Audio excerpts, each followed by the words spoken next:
Okay, welcome to this video.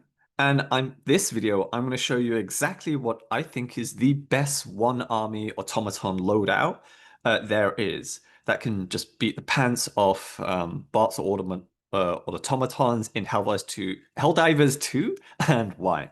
And I'm going to break this video down into three simple parts. Okay, so oops. So first is I'm going to show you, or at least tell you exactly what my criteria for the best build is and why. And also, I'm going to give you a quick reminder of the basics of the basic skills. And then second, I'm going to show you what I think is the best build based on my criteria and exactly how to use it. Now, there won't be any gameplay footage I'm showing in this particular video, but I will share the links to all of my stimulus bot runs in the video description below. So you can see exactly how it works in more detail as well and in practice. And you can also see just how far I push the build. I'm also going to show you in that after it's explained what I think the best build is, I'm going to show you what an alternative build you could use while you're building up to what I think is the best build. Because maybe you're a newer player and you don't have access to all of the war bonds and everything yet. So I've got you covered there. And then third, I'm going to show you exactly why I didn't choose any other weapon or stratagems or anything else. Because chances are you're probably curious to know why, and I'm going to tell you exactly why. And in this video, I do hope that you learn something new from this video that's going to help you just have more fun, regardless of whether you use my build or not. Otherwise, what's the point in playing, right? Okay, so let's go. Okay, so just a quick disclaimer about this build is the best build to me is not about what requires the most skill all the time. It's about what requires the least amount of skill and actions to achieve the most positive um, and craziest results. In other words, what gives you the most advantages while negating your enemy's chances with the fewest number of actions possible. Because the more actions you have to do, the more complicated things can get, and the more chances you have to mess things up, right? And I just push this build to the max. You don't have to push it as hard as I do to get an amazing or similar results as well, to an extent. Okay, without that out of the way, let's go into what is my criteria for what I think is the best build. And just to know, it's not one of these things, it is all of these things. Ideally, you want to go solo um, to stress test it, right? It's also a lot easier to predict and analyze your gameplay and how to improve it and your builds by going solo as well. Then no stims, because I feel like it covers way too many mistakes, and I just like the more realistic aspect of it. Um, when you don't have the ability to just have unlimited health and instantly recover all stamina and fix broken limbs, right? I prefer the more realistic aspect of it. It's a lot more dramatic, a lot more challenging, a lot more fun to me. And then third of all is no deaths. Otherwise, it's not solo, right? Because we're all just role playing here. So if you're going to use solo, it's just one life. That's it. And then the fourth one is full map clear because we're here to cause maximum carnage, maximum stress test. This does not include POIs, points of interest, because it's not just about kills, right? Speaking of which, kill as many enemies as possible, right? The more kills, the more stress you can handle because you're heading more into combat rather than running away from it. And then obviously highest difficulty right now, super hell dive. Again, basic stress testing. And then ideally, it should be able to handle any faction, any sub faction. It shouldn't matter because all sub factions, whether they be the jump pack guys or the incineration core, they're literally the same faction except slight tweaks. Okay, and then last but not least, it should be able to handle any terrain, any mission modify, even in a forest, it should not matter. Now, one thing I do want to say, primarily I focus on the 40-minute missions. The build will still do amazing in Eradicate and so on, but generally speaking, I don't care too much about it because it doesn't interest me. And this is more for the 40-minute missions as opposed to anything else, but I'm pretty sure the build will do well in the others as well. Okay, so let's move on to the next point. So to wrap it up, it's literally the best build for me against automatons has to do all of these things, okay, as well as possible. And in short, it's just basically answering the question, which build can handle the most pressure before it breaks? Okay. Okay. Now, also another thing is, I know there are going to be in-game updates shared after this video. There'll be new war bonds, new enemies, new weapons, and so on. And I will share my comments, thoughts, and below in the pinned comment in this below this video. And I'll only create a new updated video on the best build for specific factions, like for example, I'm currently showing you what I think is the best automaton build. I won't create another updated video of this until I feel like there's been enough significant changes made to the game, and I feel like it's done enough to change what I think is the best automaton build. Okay, with that out of the way, let's go with a quick reminder of the like basic skills you must know to kind of get good regardless of the loadout. Because if you don't have this, it doesn't matter how good the build is, you're just not going to get very far.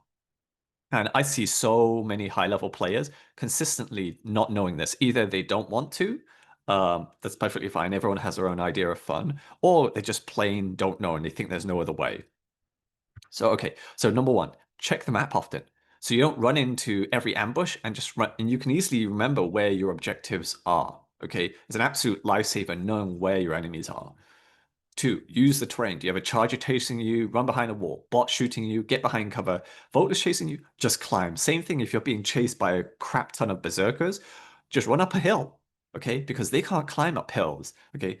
Well, they'll be able to glitch through it, but they'll have to find another way through it. And that saves you from just having to just fight them in a disadvantaged situation. Because maybe you need to reload, right? Maybe you don't have ammo. Climb. Use the terrain to your advantage. Not enough people do this. Number three, bait reinforcements. Okay, get the enemy to drop reinforcements in areas you don't care about. For example, if you're trying to hit a stratagem jammer, the last thing you want, most players want, is for bot reinforcements to be called on top of the stratagem jammer. You want them to call a different location and then assault the stratagem jammer most of the time, without having enemy reinforcements reinforce it. Because then you can use stratagems. Okay, number four. Ooh, God, that's a bit too far. Too close. So learn the base layouts. Okay, this is extremely easy to do just through experience, right? That way you can try and figure out what is the best way to clear them out faster and more reliably as well. If you're looking for specific layout advice, I don't have it in this video because it's just so easy to remember the base layouts. There's plenty of footage you can see from my videos, and there might be actually be specific videos about where all the base, what every base layout is as well. Okay, oh God, that's way too close. So don't get tunnel vision, okay? This is one of the biggest mistakes I see most players make. Even the big YouTubers, actually all of them seem to make this mistake constantly, is always be ready to fight in a different direction because the killer blow will always be the one you never see coming. That missile you never saw coming, well, that's because you had tunnel vision, you didn't check your flanks, and so on. So don't get tunnel vision. Always be on the lookout for other places where you might have missed or might get engaged on. And then last of all is think and then fight. Okay, it's very hard to do both when you've got berserkers in your face, because you're not doing thinking. The only thinking you're doing is literally run, run, run, run, run, run, run, right? And then you run into an ambush and you're like, how did that happen? Right? So ask yourself first before a fight when it's calm, okay? Because it's easier to make decisions when you're calmer and faster too. At least make decisions that benefit you better. So ask yourself first, when and where is the best place to fight? Then move to that position that you've identified and fight when it's in your favor. Really simple as that. Okay, now let's get into the what I consider to be the best automaton loadout so far. So just a quick rundown. We have the recoilless rocket.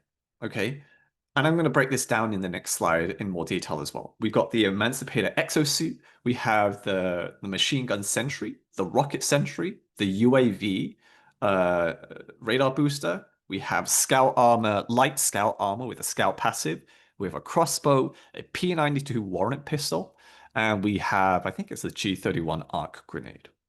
So that is the loadout. And there is a kind of core strategy that governs this. It goes a little bit beyond the core strategies, the basic strategies I mentioned earlier, but they tie very closely to this. So number one, space is your best friend. It gives you time to think how you want to play. It gives you time to be proactive instead of reactive. Proactive means how you fight how you want to fight. Reactive means you fight how the enemy wants you to fight. This is generally speaking, okay? Um, Okay, so then the next thing is speed. Speed is your next best friend because speed allows you to create more space by either retreating away from the enemy or killing your enemy's speed, say with the arc stun grenades. Okay, and then last but not least is fast in, fast out. Complete your objectives quickly before you get surrounded completely. Again, if you love being surrounded, like by all means. But generally speaking, in terms of efficiency, right? Or you could call it min-maxing to figure out like what build can handle or loadout can handle the most pressure. That's what you want to be doing. And you'll also be hearing me use the phrase loadout and build interchangeably throughout this video because I'm just used to saying the word build, right? I use the word loadout for the algorithm because that's what seems to be working better. Okay, now this diagram here is the general layout of how you want to be using this specific build. So you have the rocket sentry covering one flank. You have the machine gun sentry covering a different flank, engaging completely different directions. And then you could either support them with all of your other stratagems and weapons, to support them, or you can open up a third front. Either way, you can fight in three different directions, which is great, right? Most of the time, you can't do that if you don't have sentries. And the reason why I have sentries for bots and squids compared to bugs is because the bots don't have as many enemies trying to face hug you, right? They aren't as quick, they aren't as numerous compared to the bugs, which gives the sentries just more time to do their stuff. Okay, so then also when you're throwing grenades, right, you want to throw them a little bit further in front of the sentries, so that will stop any berserkers or hulks of trying to get too close to them and just melee them to death. Give them big, massive bonk. Okay, next. Okay, so here we have the Automaton loadout. So ideally, you want to reserve one mech for the stratagem jammers, one for detector towers, especially if it's too heavily defended, especially in megacities, and then you can have one mech to do anything else. And from my own gameplay, I found that the mechs, the Emancipator Exosuit, is normally good for about two, maybe 2.5 minutes of continuous fighting. Continuous fighting means you're constantly shooting with almost no time to um, gather yourself, think, and then re-engage at a later point. So yeah, obviously you can extend that time by more than 2 minutes, but generally speaking, if you're just continuously shooting, you can do so for about 2 minutes straight. So whenever you use it, ask yourself, um, can I use it for 2 minutes and complete an objective that would normally take 10 minutes? Okay, or can I do it much quicker and I don't need the mech yet? Right, that's how I like to think about it. And then we have the Recoilless, right? It's quick and it's easy to aim and shoot with.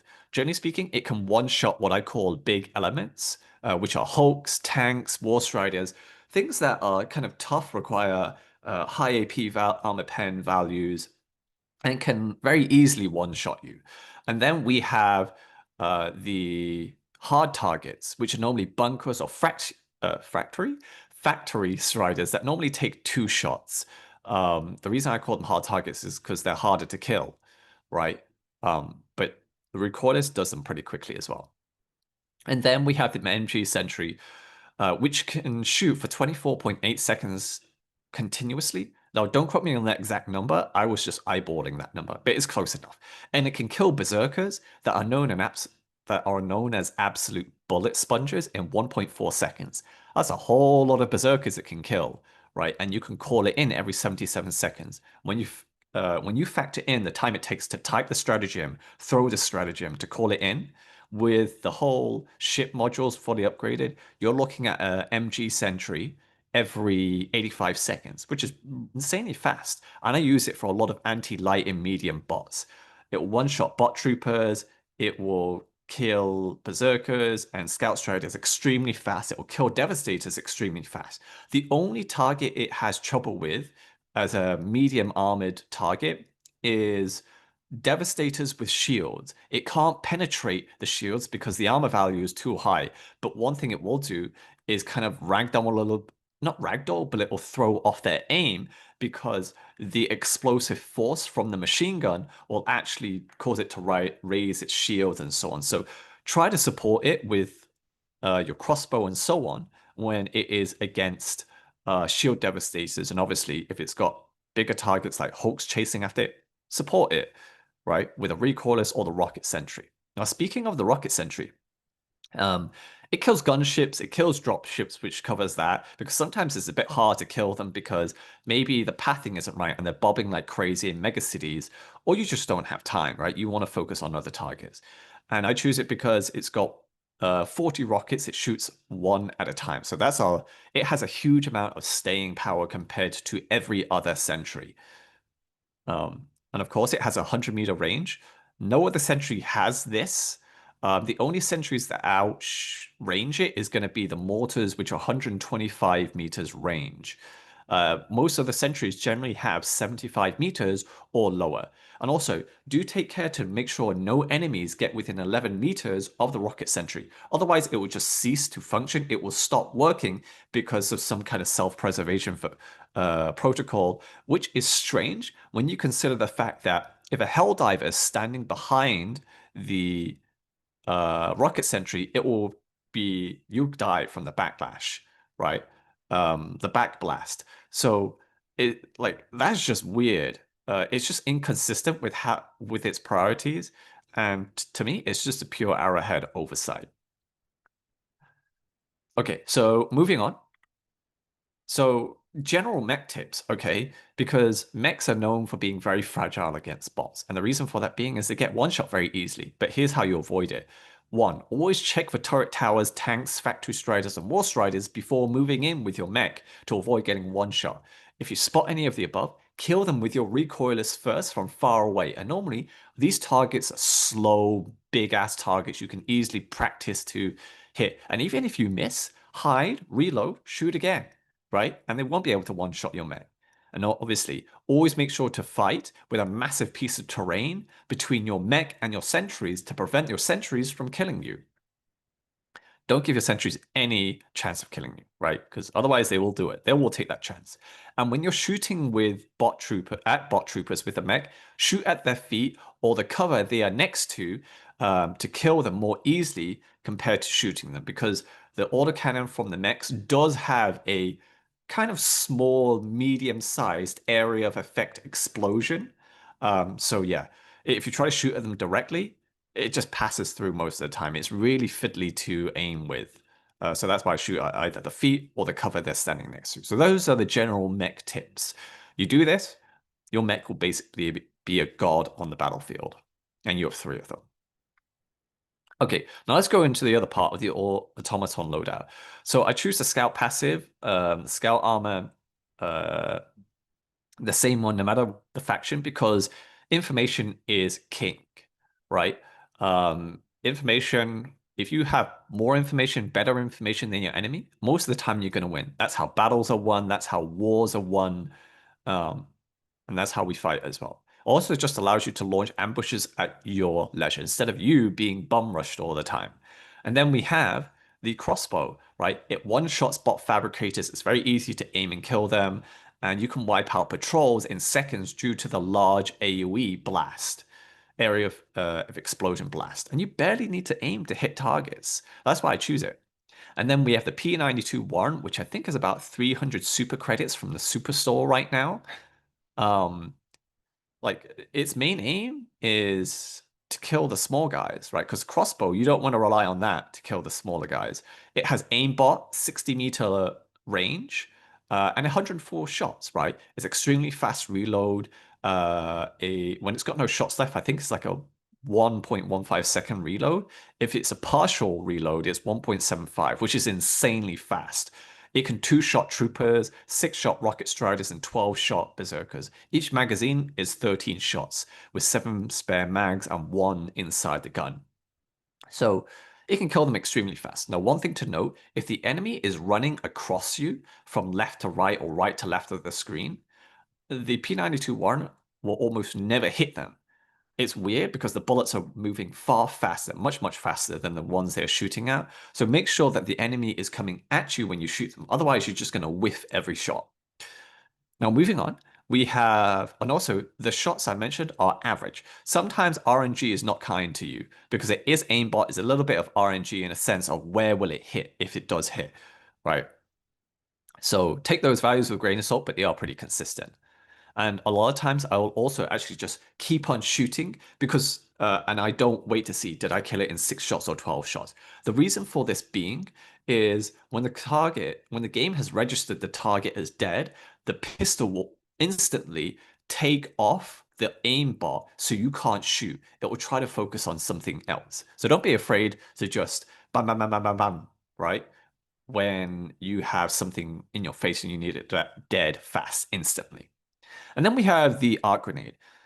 So it stuns enemies every 2 seconds 5 times for a total of 10 seconds. It can one-shot light and medium enemies pretty quickly, and um, it's got a massive AoE. This grenade, I believe, has the largest area of effect, which makes it amazing against bot trooper patrols because the current spawn, especially in the cities, is absolutely insane. This is why that comes in. It also helps protect your sentries too. And also, it can kill tanks and hulks too. I've thrown it at hulks. Normally, it takes about 3 of them from the front to kill it. I have thrown the arc grenade at a tank underneath from behind, and it did one shot at full health. I've only tested it once. I haven't repeat tested it, and I wouldn't rely on doing that. But it's just a nice little discovery I found. And then for the booster, we have the UAV booster, which probably surprises a lot of people, right? Because I used to use the health booster instead. But the reason why I choose the UAV booster is it provides a detailed location of all the enemies within a 200-meter diameter or 100-meter radius on the map. And I'll show you what that looks like. So with this is imagine you are in the center of the screen. That green dot in the center is your Helldiver. And I've just zoomed into the map just once. I think you can zoom in like twice. So, but this is just zoomed in once. The green dot is you, the Helldiver. 73 meters is generally the range at which you can detect enemies coming in from at you on the map or just wandering around.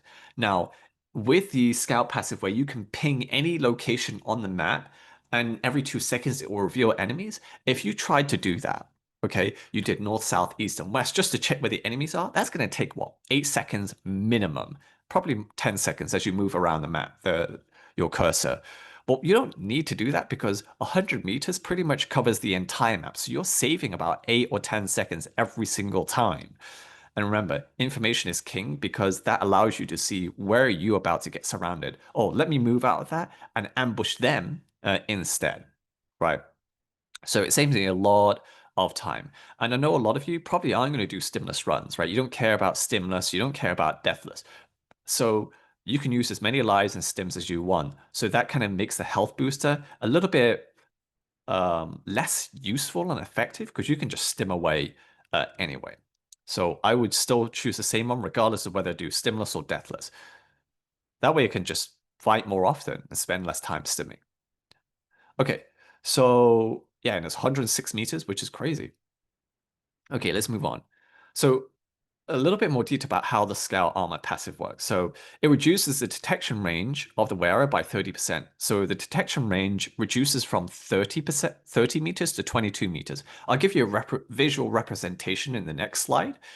Now, note, this does not affect stratagems. So if you're inside a mech, this reduced range of detection does not work. If you have a guard dog, it does not work. It doesn't apply to the guard dog when it is out. But if the guard dog has it has retreated back into your back, that counts as a stratagem, the guard dog being turned off, in a sense. That's what the game registers. And then um, the reduced reduction range comes back again. It goes away as soon as the dog is active again. Okay, and then the markers placed on the map. Okay, so this is a little bit funky. Due to the game engine, right? And this will apply to all game engines with some variables, but all the enemies on the map will despawn once you're more than 150 meters away from them. So if you ping around the map trying to figure out where are the enemies more than 150 meters away from you, they won't show up. Okay? All you will see is hard targets because they stay on the map no matter what. Hard targets, as I mentioned before, they are fabricators, they are turrets, and they are other automaton buildings. They will show up as big red dots on the map no matter where you ping it. But you won't see any of the smaller pings of all the smaller bots if they're more than 150 meters away. So do be aware of that when you are using the radar map. So in a sense, it has been nerfed. It's not its full power due to the limitation of this particular engine, and I'm pretty sure that it would apply the same to practically any other game engine as well. So it's not the dev's fault. Okay, so then let me give you a visual representation of the difference between a detection with the scout armor and without. And I've used it for the predators. It's the same for the bots, right? You can see between 30, the one on the left is without scout armor. The one on the right is with scout armor. You can see it's quite noticeable, okay? Especially if you're trying to do more challenging runs as well. So there you have it. Okay, now the next part covers how to fight in megacities, because I know a lot of people have trouble with this, especially with the fact that the spawns are so broken, right? They will appear in your face literally 10 meters away, and the spawn rate is at least triple based on a gut feeling, right? The spawn rates are currently triple what they should be, which is currently breaking the game. That's why so many people's games are freezing, including mine as well. So it's definitely unintentional, and I'm sure it'll be fixed. But in the meantime, it's a great way to test just how much pressure your builds can take. So number one, rely on your radar to spot the enemy far more than just looking down the streets to avoid ambushes and launch your own.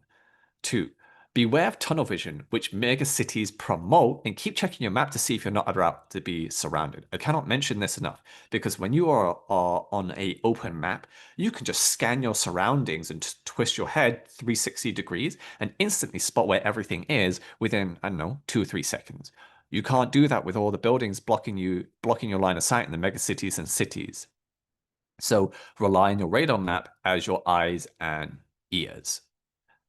Okay, then number three, avoid fighting in tight spaces, or at least if you have to fight in tight spaces, fight quickly, because it's way too easy to get tunnel vision from all the buildings blocking your line of sight, and also fighting quickly in tight spaces prevents the enemy from blocking off your limited escape routes, because at least in open maps you can run in any direction, but you can't do that in megacities because you can't run through buildings. Okay. You just can't do that.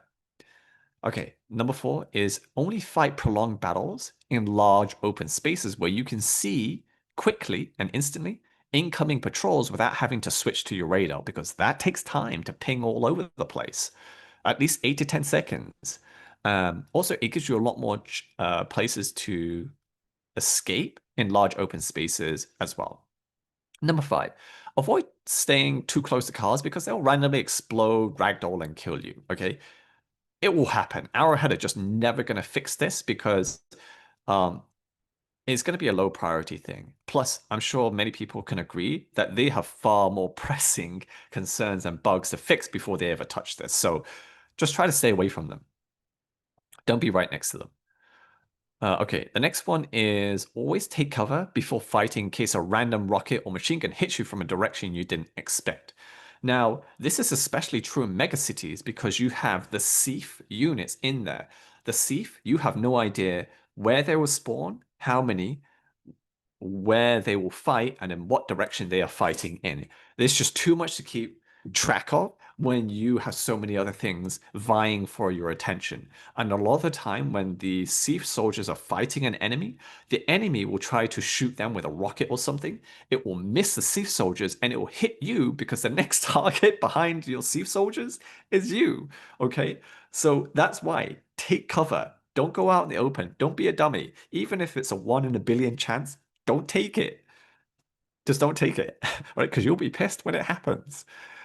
Um, yeah, it's like winning the lottery ticket. You don't want that kind of lottery ticket. Okay, so next thing is Number 7, never take cover on the edge of corners due to stray rockets. Hide further away from corners to prevent random rocket or grenade hits from catching you off guard. So I'm going to give you a visual representation of that, okay? The red bits are the bots and the red lines are the firing knots. If you're right on the corner, the AoE explosion, the blue circle, will catch you if you're not too careful. So move further down into cover. So even if they do accidentally hit you, there's zero chance, no matter how small, of it actually affecting you, ragdolling, killing you, and all that kind of stuff. Okay? Okay. So then, yeah, number 8, avoid the middle of the streets and stay near a building or a wall at all times, but you just have more cover and are less exposed to the enemy and your own sentries. Because let's just say you're in the middle of the street and there's an enemy you can't spot. Either they spawn there or they're behind a car. Your sentries will see them though, and they will shoot. They don't care about you, but and you'll just get instantly killed. Okay, and it will feel unfair and annoying. It might be funny the first few times, but not after the 50th time. So get on the side, right next to a wall or a building, because the chances of a bot being there, okay, being directly there for your sentry to shoot, having to shoot through you is practically zero. Okay. And this also just mirrors the real life tactics of city fighting, right? No one wants to be the easiest, biggest, simplest target in the middle of the street. No one wants to. Not in the middle of a firefight. Okay, number 9. Avoid fighting in the same streets as your sentries with your mech or just in general to avoid friendly fire from unexpected enemies or simply forgetting where the sentries are. Okay, again, I'm going to give you a visual representation of what I mean. So, generally speaking, in terms of sentries, don't place them right in the middle because then they can fire in any direction.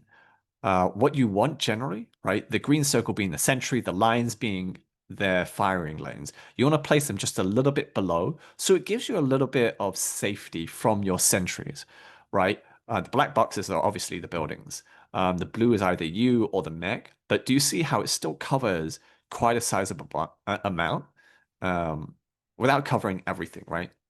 So, yeah, that's just generally how you want to place your sentries. Okay, so they don't accidentally shoot you. Okay, now let's go to the last point, which is don't be afraid to walk through or buy a heavily defended stratagem jammer, base, or detector tower with your mech, whilst destroying everything in sight and coming back later once it's quieter. Because every single objective has a fixed number of enemy units assigned to guard it. If a patrol or reinforcement comes onto that objective, they won't stay. They'll either move somewhere else or they will despawn after a certain period of time or if you move far away from them. So that's why I say kill the guards first. Go somewhere else if it's too hot, come back later when it's quieter. That way, it won't feel so difficult to take a specific objective. Okay, and this is especially true for stratagem jammers and detector towers, which feel like they have got a defensive upgrade in every aspect to make them more challenging, which is good. I wish they applied this to every base. Every base gets larger, more complex, more obstacles in the way rather than just more enemies as the difficulty goes up. That way you won't crash the engine as much. Okay, so then the next part is just generally how to take out stratagem jammers or very difficult objectives, okay? Especially in megacities where they are much bigger, they have more rings of defense. So generally speaking, 1, you want to bait the enemy into calling reinforcements elsewhere. This is optional. You can't always control when they're going to call for reinforcements. Sometimes they just do it randomly. But if you can do this, it helps a lot. Number 2, take out bot fabricators because then they'll spawn less guards because those are the only way they can replace the guards, okay?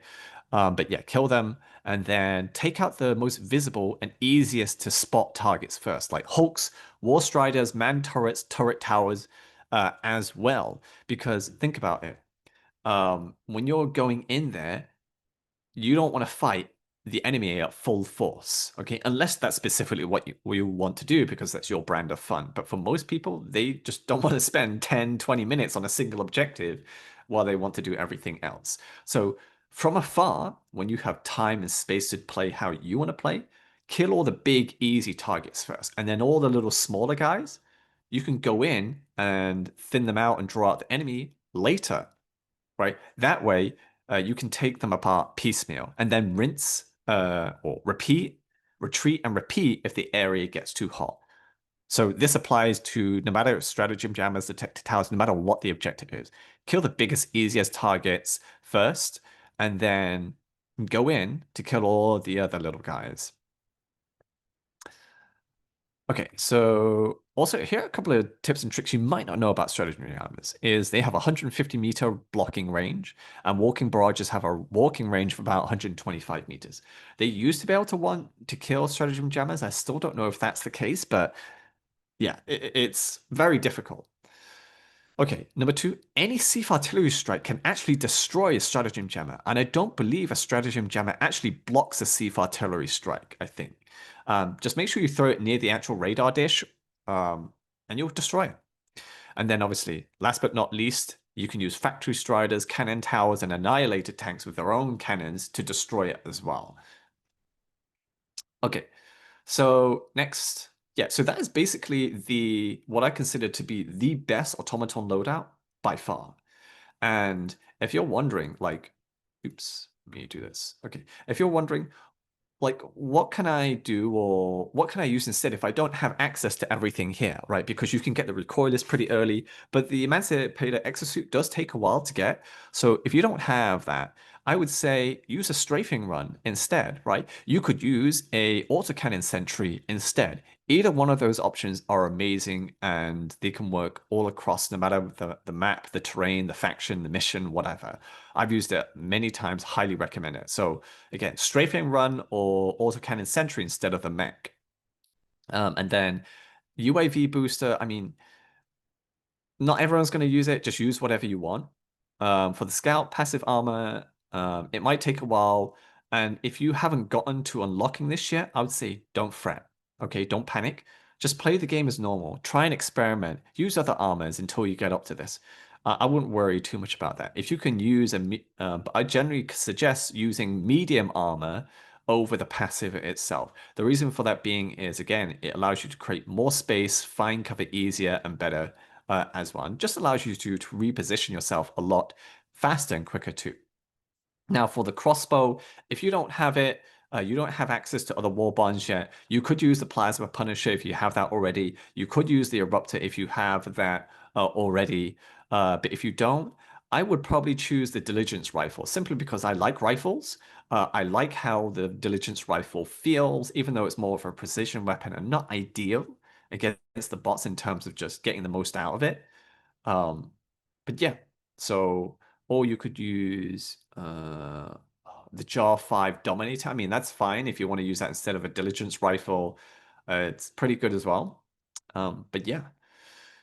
Okay, so moving on to the P92 Warrant. If you don't have that yet, just choose any other pistol. I would probably suggest the P4 Senator because it's good for bots. It can kill Hulks through the eye socket if you stun it within like 3 or 4 P4 Senator shots. It's very good at taking up Berserkers and Scout Striders as well. Or just use any other pistol. But my favorite is the P4 Senator, if not the P92 Warrant. And then what other grenades can you choose if you don't have the arc grenade? I'll probably go second best is arc. If you don't have that, you already have gas grenades. I mean, you could use it. I don't really like gas grenades because the enemy can still shoot you. I don't think the gas should affect automatons. It just doesn't feel right at all. They're automatons. Why does gas affect them? Even if they're cyborgs, it really shouldn't. Um, but yeah, if you don't have any of those, just use any other grenade. Again, I wouldn't fret too much about it. Just play the game and enjoy using other stratagems and other bits and pieces and so on. Okay, now that's the end of that. What I'm going to go into next is I'm going to go over why didn't I choose anything else, right? For those who are curious, because there's a lot that goes into picking the loadout and the stratagems. But generally speaking, here's how I think about it: is all the stratagems and the weapons I choose need to be able to survive two very different scenarios. Okay, scenario one, when you're calm and can do whatever you want, and number two, when you are fucked. How efficient and effective is that stratagem or choice under both circumstances? Because sometimes they just don't perform well, right? And yeah. So I want them to be able to form in most scenarios because a lot of times you're not going to have the perfect scenario of you being able to play exactly how you want to play all the time, right? That just kind of be boring in the sense because you're not being challenged or someone either you're too good at the game or the game isn't challenging enough, right? But either way, again, it just boils down to how much pressure can that weapon or stratagem take when you're in a fucked up position, right? And that is something you can only glean from experience and watching those who know something you don't. Anyway, let's go into why I didn't choose the other stratagems, and I'm going to do this by seeing how could they make our current loadout better, because if they can't, then they're not in, and they have to synergize well as well. Okay, so let's get to it. So we have the OPS, right? The Orbital Precision Strike. Now it's an anti-tank weaponry. Right now we have the rocket sentry. Range, don't need it, right? It's got really bad range, and you want range more than anything when you're against the enemy as well. So I have the Recoilless, I have the rocket sentry. I don't need it. I have all the AT I need. And then we have the gatling barrage. It's for chaff, but here's the thing: it focuses us on area. If I want an area of effect, I've got arc grenades, right? And I can throw them in multiple directions, large AoE. If I need more, I have a crossbow, P92 warrant. I have sentries. I have so many other things that can fight in multiple directions really quickly all the time. Same thing with the airburst. It's just a worse version of the gatling in terms of armor pen value. Right, and remember, I've got arc grenades and P92 warrant if I want to take out a load of light targets. I've also got a machine gun sentry every 85 seconds. Now for orbital napalm barrage, again, if I want to carpet bomb an area, or just take out a whole bunch of enemies, I have sentries, I have crossbows, and so on and so forth. It's basically a bigger version of the gatling of the other barrages, the gatling and the airbus. Don't need it. 120 millimeter orbital barrage. I've used it. It's nice. The cooldown is okay-ish, but the problem I have with it is the barrages are so random. Okay, what I mean by random is someone did do a video, a crazy ass video, where they discovered that the barrages share a pattern, that they use the same barrage patterns. Um, but there are like 38 different barrage patterns. You can't memorize them all and instantly recognize them. So it might as well be random anyway. And a lot of the time, the destroyer will shoot into buildings instead of the actual targets, like a dumbass in megacities. So no thanks. Again, walking barrage has the same problem as barrages in general. Okay, so I'll go. I won't talk about barrages anymore. Yeah, the orbital railcan is just crap. It can't even one-shot factory striders. Okay, orbital laser is nice, but I need something more used than just 3 times. If I'm going to use it 3 times like a mech, then it better be damn good, right? The orbital laser is amazing, but I don't need it. Okay, if I want to kill targets that are out of line of sight, why? Right? Just set up proper firing lanes and kill them that way.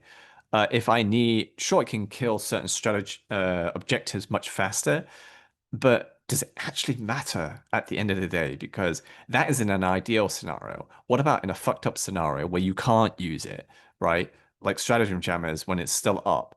Well, the mech handles that just fine. Yeah, I'm not going to talk about gas or stun or smoke because it's just kind of useless, right? What are you going to replace? A sentry with it? Hell no. And I've got arc grenades as well. Okay, so then we have the 500 kg.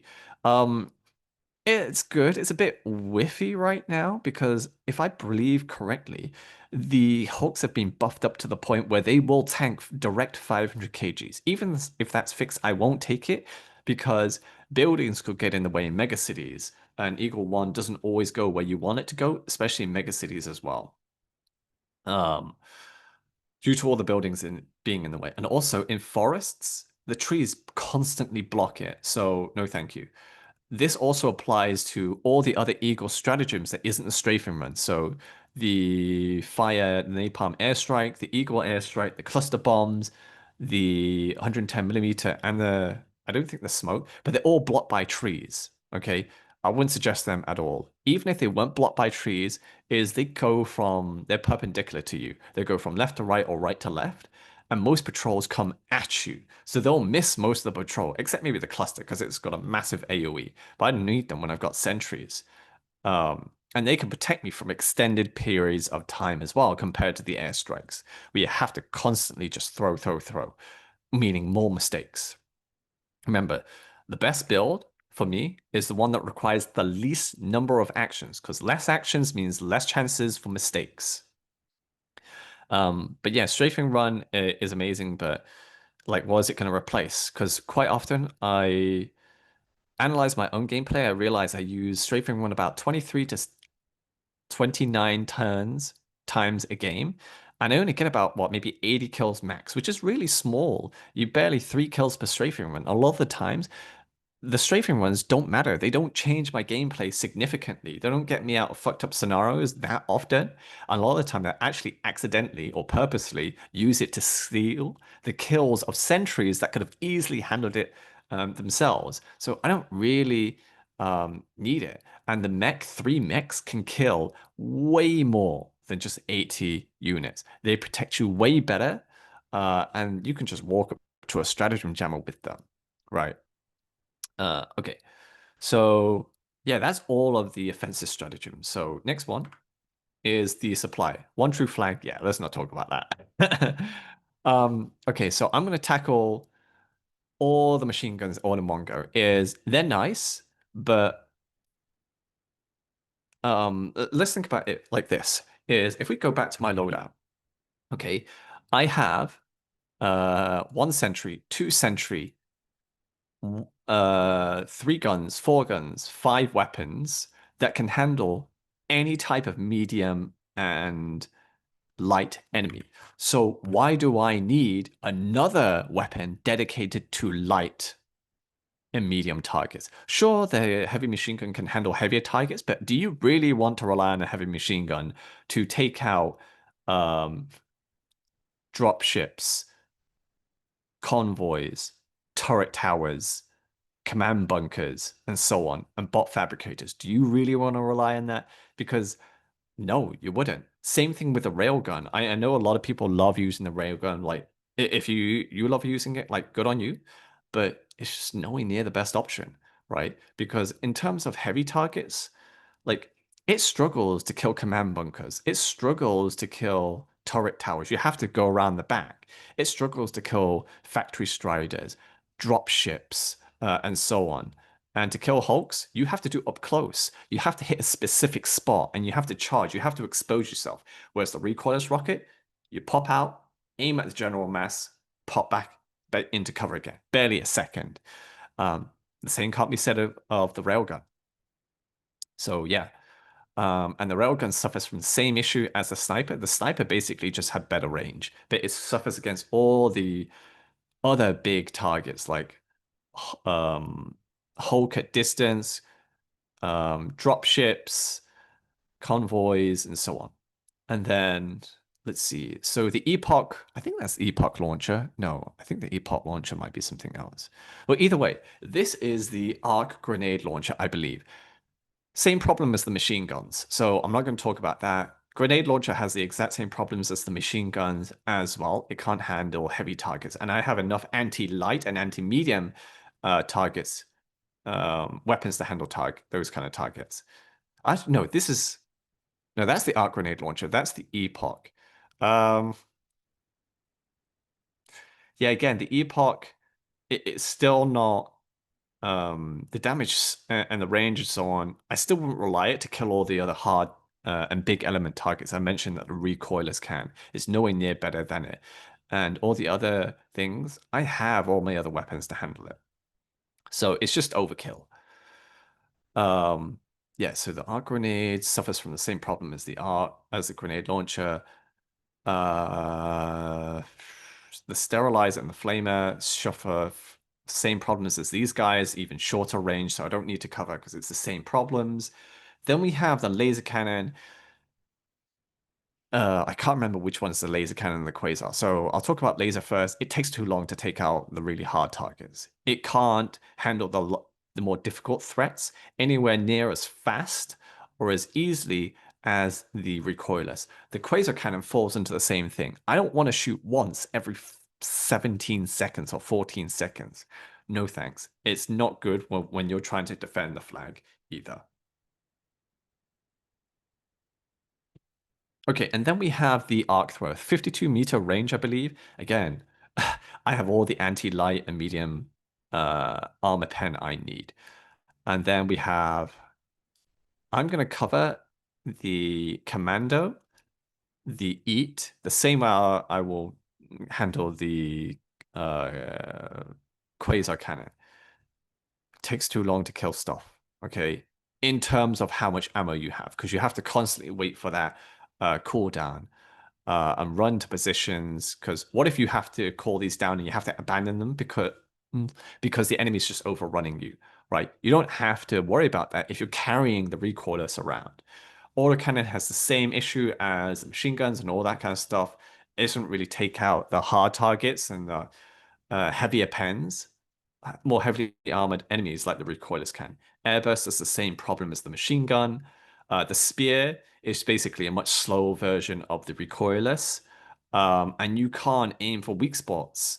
It's a lot harder, so no thanks. We have the wasp.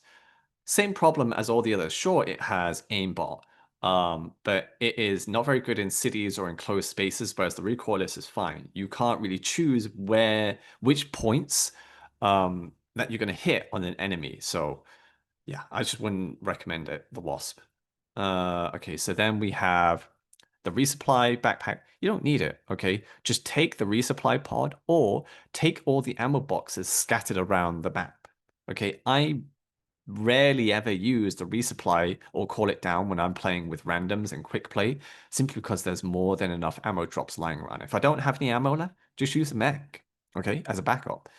Yeah, I don't need to talk about the nuke because if I want to handle a difficult objective, just pass by, drive through the objective with a mech and just kill all the guards first. Warp pack. Okay, so the warp pack, it's fun, it's unique, I like it. But here's the thing, everyone knows it's not useful for traversing terrain like a jump pack. Um, and its primary use is in super close quarters to dodge fire, to kill small chaff. But here's the thing, you're playing mostly reactionary then, right? It's easy to get swarmed by enemies. And in megacities, it's even harder because you can't warp through most buildings. It's too thick, right? I don't even think you can warp through hulks, right? Regardless, it doesn't matter because you don't want to be that up close to the bots all the time to be most effective.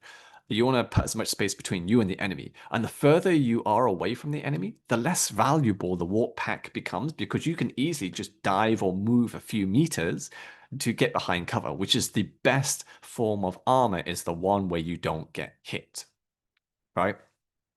Okay, then we have the warp pack. No, we have the lift pack, where again, most important thing is creating space and using cover. You're not using cover if you're using the warp pack. You're just getting asked to get sniped across the map. Jump pack, you don't need it. Okay, all you need to do is just read the map better to know where and when to move. Bubble shield just makes you a big ass target. And I don't need more survivability. You just need to read the map better and reposition yourself better. So that's it for the both shields. And all the other guard ducks, I'm just going to handle them all as once, is same problem as the uh, warp pack. They have a range of what, 27 meters?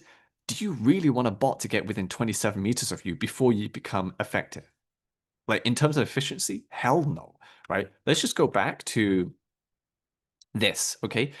Like that's 30 meters. They have to get that close before they start being useful. Why not just reposition? I mean, if you love using any type of dog, like all good to you. But if we're talking in terms of best loadout and efficiency, absolutely not, right? Just deploy a sentry instead. Let them handle it and reposition yourself to a more favorable location. Okay, so then FRV, yeah, you just move around better, right? You don't really need the FRV. It's just more for meme, just general fun and so on. And then we have the Patriot exosuit. So the reason why I don't choose that over the Emancipator is simply because if you get one arm blown off, you've lost all your anti-tank or you've lost all your chaff. If you blow an arm off of the Emancipator exosuit, that's not a problem. You still have all those autocannon shots left. So that's why. Okay, let's move on to the next one. So then we have the defensive stratagems. So why didn't I choose the gatling sentry, right? Well, because it has a much longer cooldown, or at least 50%, I believe. And also, the extra armor pen isn't necessary, right? If I need to take... Actually, is the armor pen, is that enough to go through a Devastator shield? I don't know, actually. But either way, if I need it... the reason why I chose the machine gun sentry is to handle the abusive spawns right now. And I need more turrets than I need more powerful turrets, right? So that's why I chose the machine gun sentry over the gatling. The extra AP value is not needed, right? If I need to support a little bit, I'll just use my crossbow or arc grenades.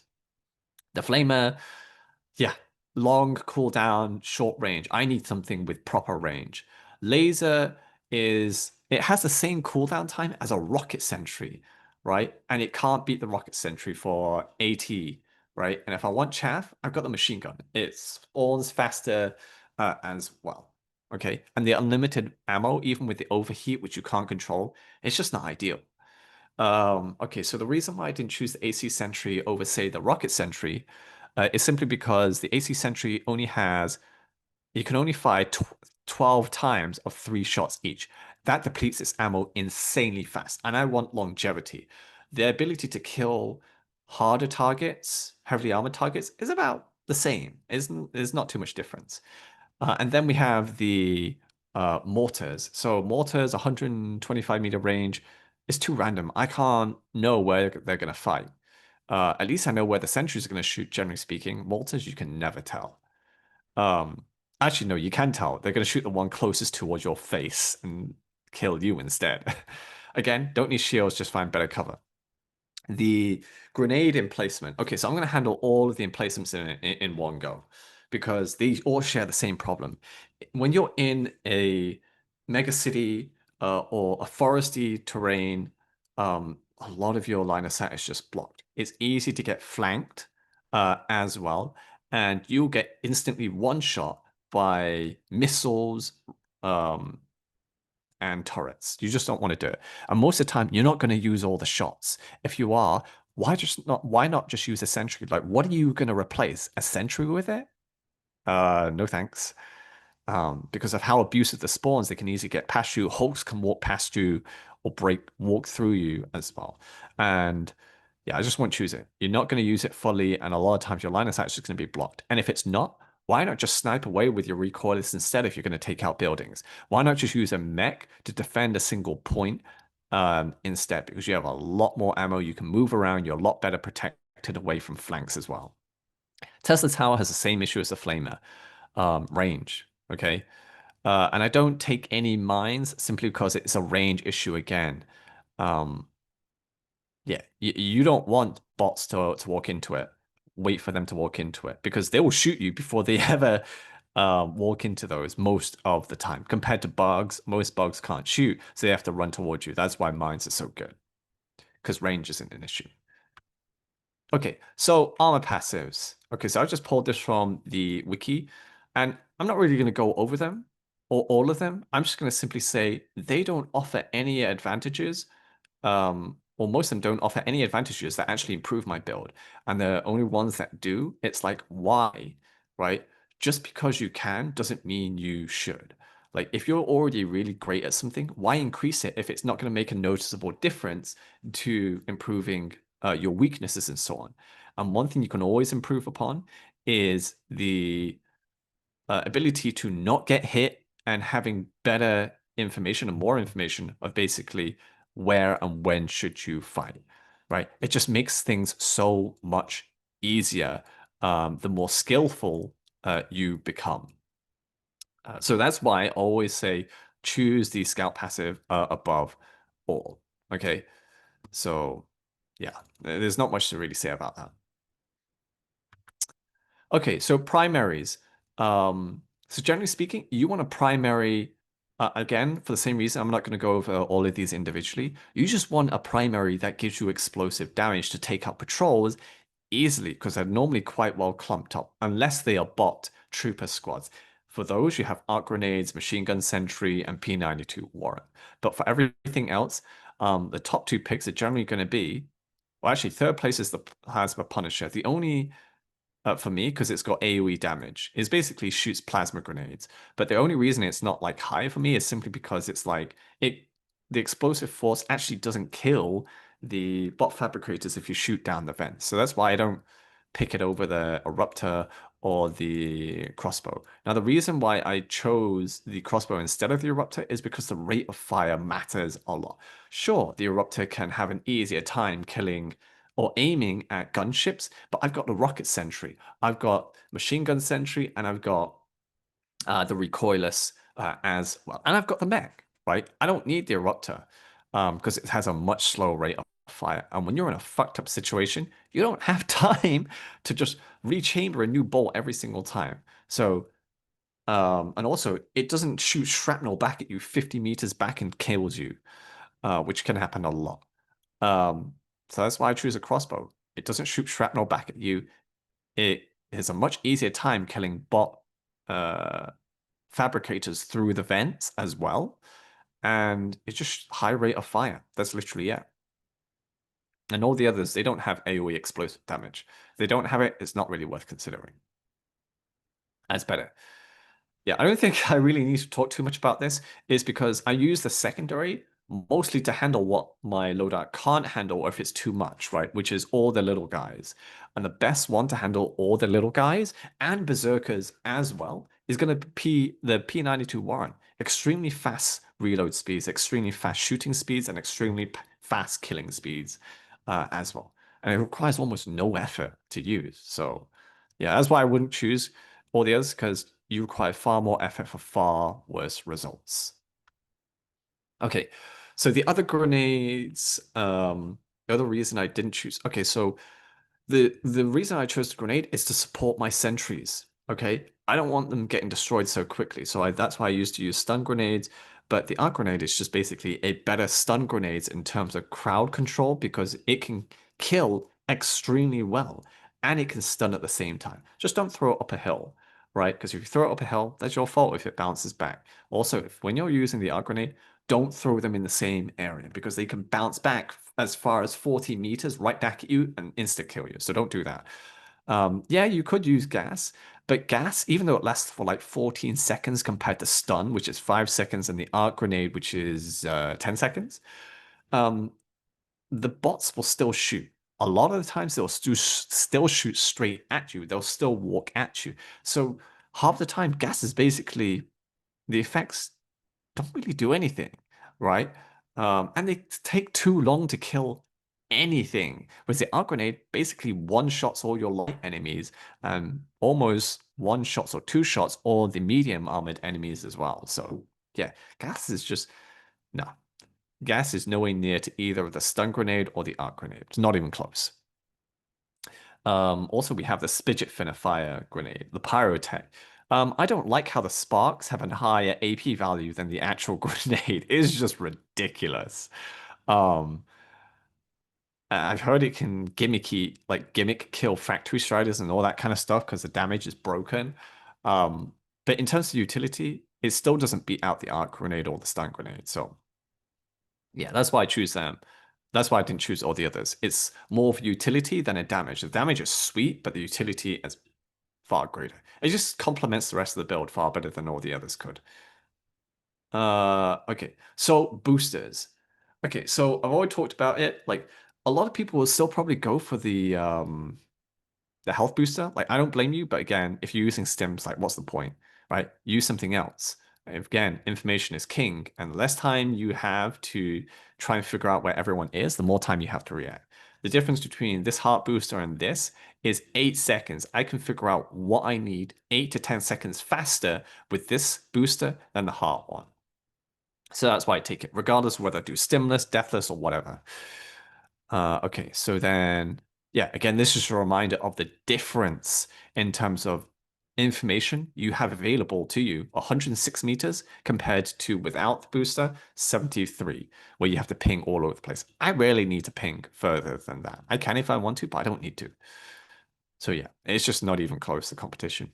And it's even more useful with how abusive the spawns are, because you don't have to spend as much time clicking around to see where everything is. Okay, yeah, and that's basically it.